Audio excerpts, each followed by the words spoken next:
Only 9 shot ಮಾತ್ರ ನೋಡಿದ್ದೀನಿ. ಅದು ಬ್ಯಾಕ್ಗ್ರೌಂಡ್ ಮ್ಯೂಸಿಕ್ ಇಲ್ಲದೆ ಬರೀ ಡೈಲಾಗು. ಅದು ಹೈದ್ರಾಬಾದ್ಗೆ ಹೋದಾಗ ಡಬ್ಬಿಂಗ್ ಆಗ್ತಾಯಿತ್ತು ತೆಲುಗು.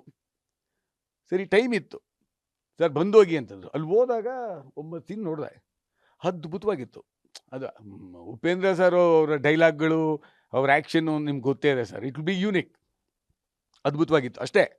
ಅದಾದಮೇಲೆ ನಾನು ಯಾವುದು ಶಾರ್ಟು ನೋಡೋಕೆ ಹೋಗಿಲ್ಲ, ಏನೂ ನೋಡೋಕೆ ಹೋಗಿಲ್ಲ. ಬಟ್ ಸಬ್ಜೆಕ್ಟು ಅವರು, ನಾನು ಡಿಸ್ಕಷನ್ಗೆ ಅಂತ ಹೋದಾಗ 2 ನಿಮಿಷ ಏನು ಮಾತಾಡಿದ್ವಲ್ಲ, ಅದಾದಮೇಲೆ ಬರೀ ನಾವು ಏನು ಲೋಕಾಭಿರಾಮವಾಗಿ ಏನು ಮಾತಾಡ್ತಾ ಇದ್ವು ಅಂದರೆ ಸರ್, ನೀವು ಬಿಲೀವ್ ಮಾಡೋದಿಲ್ಲ, ಈ ಜಗತ್ತು, ಇವತ್ತಿನ ಪರಿಸ್ಥಿತಿ, ಈ ಸಮಾಜ ಯಾವ ಡೈರೆಕ್ಷನಲ್ಲಿ ಹೋಗ್ತಾ ಇದೆ, ರಾಜಕೀಯ ಏನಾಗ್ತಾ ಇದೆ, ಸೋಕಾಲ್ಡ್ ಕರಪ್ಷನ್ ಅನ್ನೋದು ಯಾವ ರೀತಿ ನಮ್ಮ ದೇಶದಲ್ಲಿ ತಾಂಡವಾಡ್ತಾ ಇದೆ, ಇದ್ರ ಬಗ್ಗೆ ತುಂಬ ಮಾತಾಡ್ದು. ಯಾಕೆ ಮಾತಾಡ್ದು ಅಂದರೆ ಸರ್, ಅವ್ರು ಬಂದಿದ್ದು 0ಇಂದ, ನಾವು ಬಂದಿದ್ದು 0ಇಂದ. ಆ 0ಇಂದ ಬಂದಿದ್ದು ಆ ನೋವು ನಮಗೆ ಮಾತ್ರ ಗೊತ್ತಿದೆ. ತಾಯಿ ಹಾಲುಂಡವ್ರು ನಾವು, ಅದಾದಮೇಲೆ ನೋವುಂಡವರು, ಅದಾದಮೇಲೆ ಅವಮಾನಗಳುಂಡವರು, ಅದಾದಮೇಲೆ ಸನ್ಮಾನನು ಭಗವಂತ ಅದೂ ಆಗಿದೆ ಸರ್, ಇಲ್ಲ ಅಂತಲ್ಲ. ಬಟ್ ಇದೆಲ್ಲ ಪ್ರೊಸೆಸ್ ಆಫ್ ಲೈಫು. ನಾನು ಯಾವಾಗಲೂ ಹೇಳ್ತೀನಿ, ಆ ಗರ್ಭ ಶ್ರೀಮಂತರಲ್ರಿ ನಾವು, ಗರ್ಭ ಶ್ರೀಮಂತಿಕೆ ಇಟ್ಕೊಂಡ್ಬಂದಿದ್ದೀವಿ ಅಂತ ಗರ್ವವಾಗಿ ಹೇಳ್ತೀನಿ ನಾನು. ಭಾಳ ಜನ ಕೇಳಿದ್ರು, ಏನು ರೀ ಇದು ಡೈಲಾಗ್ ನಿಮ್ಮದು ಅಂತ. ಡೈಲಾಗ್ ಅಲ್ಲ ಸರ್, ಈ ಸತ್ಯ ನಿಘಂಟಲ್ಲೂ ಕೂಡ ಇಲ್ಲ. ಇದು ನಾನು ಕನ್ನಡ ಮೀಡಿಯಂ ಹುಡುಗ, ನಿಘಂಟಲ್ಲೂ ಇಲ್ಲ. ಇದು ನೋವಿಂದ ಬಂದಿರೋ ಮಾತು ಸರ್. ಭಾಳ ಜನ ಶ್ರೀಮಂತರು ನೋಡಿದ್ದೀನಿ ನಾನು, ನಮ್ಮಲ್ಲಿ ಗುಣ ಇತ್ತು, ಸಂಸ್ಕಾರ ಇತ್ತು, ತಂದೆ ತಾಯಿದು ಕೊಟ್ಟಿದ್ದು ನಮ್ಗೆ ಅದೇ. ಬಟ್ ಶ್ರೀಮಂತರು ನಮ್ಮನ್ನು ಹೆಂಗೆ ನೋಡೋರು ಅಂದರೆ, ಒಳ್ಳೆ ಫ್ಯಾಮಿಲಿ ಅಪ್ಪ, ಒಳ್ಳೆ ಹುಡುಗರು ಅಂತ ಹೇಳೋರು ಅಷ್ಟೇ. ಬಟ್ ಅವ್ರು ನೋಡೋ ರೀತಿ ಬೇರೆ ಇತ್ತು. ನಮ್ಮನ್ನು ಕೀಳರ ಮೇಲೆ ನೋಡ್ತಾ ಇದ್ರು, ಯಾಕಂದ್ರೆ ನಮ್ಮ ಹತ್ರ ಹಣ ಇರಲಿಲ್ಲ, ಗುಣಕ್ಕೆ ಬೆಲೆ ಇಲ್ಲ ಸರ್.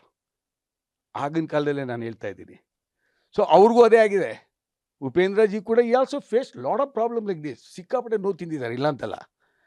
ಸೊ ಎಲ್ಲಿ ಕನೆಕ್ಟ್ ಆಯಿತು ಅಂದರೆ, ನಾವು ಬೆಳೆದು ಬಂದ ದಾರಿ ಹಂಗೆ ಇತ್ತು, ಕಷ್ಟ ಕಾರ್ಪಣ್ಯಗಳು, ಅದನ್ನ ಮರೆಯೋಕ್ಕಾಗಲ್ಲ. ಬೆಳೆದು ಬಂದ ದಾರಿ ಮರೆಯೋಕ್ಕೆ ಸಾಧ್ಯನೇ ಇಲ್ಲ ಸರ್. ಒಳ್ಳೆ ಮಾತು ಹೇಳಿದ್ರಿ ಸರ್. ಯಾರೇ ಆಗಲಿ, ನಾವು ಎಲ್ಲಿಂದ ಬಂದ್ವಿ ಅಂತಕ್ಕಂಥ ದಾರಿಯನ್ನು ನೀಟಾಗಿ ನೆನಪಿಟ್ಕೊಂಡಿದ್ರೆ ಮಾತ್ರ ಮುಂದಿನ ಪಯಣ ಸುಗಮ ಆಗುತ್ತೆ ಅಂತಕ್ಕಂಥದ್ದು ಒಳ್ಳೆ ಮಾತನ್ನು ಹೇಳಿದ್ರಿ. ಮತ್ತೊಂದು ವಿಚಾರ, ರೀಸೆಂಟಾಗಿ ಸಾಧು ಕೋಕ್ಲೆ ಅವರು ಒಂದು ಸ್ಟೇಟ್ಮೆಂಟ್ ಕೊಟ್ಟರು. ಈ ಭೂಮಿ ಮೇಲೆ ಮೋಸ್ಟ್ ಅನ್ಸ್ಯಾಟಿಸ್ಫೈಡ್ ಡೈರೆಕ್ಟರ್ ಅಂತ ಯಾರಾದರೂ ಇದ್ದರೆ ಅದು ಒನ್ ಆ್ಯಂಡ್ ಓನ್ಲಿ ಉಪೇಂದ್ರ ಅವರು ಅಂತ. ಸೊ ರೀಸೆಂಟಾಗಿ ಸಿನಿಮಾ ಎಲ್ಲ ಮುಗಿದ ಮೇಲೆ ಪೋಸ್ಟ್ ಪ್ರೊಡಕ್ಷನ್ ಕೆಲಸಗಳು ಮುಗಿತಾ ಬಂದಿದೆ. ಈಗಲಾದರೂ ನಿಮ್ಮ ನಿರ್ದೇಶಕರು ಸ್ಯಾಟಿಸ್ಫೈ ಆಗಿದ್ದಾರೆ ಅಂತ ಅನಿಸ್ತಿದ್ಯಾ ಆ್ಯಸ್ ಅ ಪ್ರೊಡ್ಯೂಸರ್ ಆಗಿ ನಿಮಗೆ? ಸತ್ಯ ಹೇಳ ಸರ್, ನಾನು ನಿಮ್ಗೆ ಯಾವತ್ತೂ ಸುಳ್ಳು ಬರಲ್ಲ ನನಗೆ.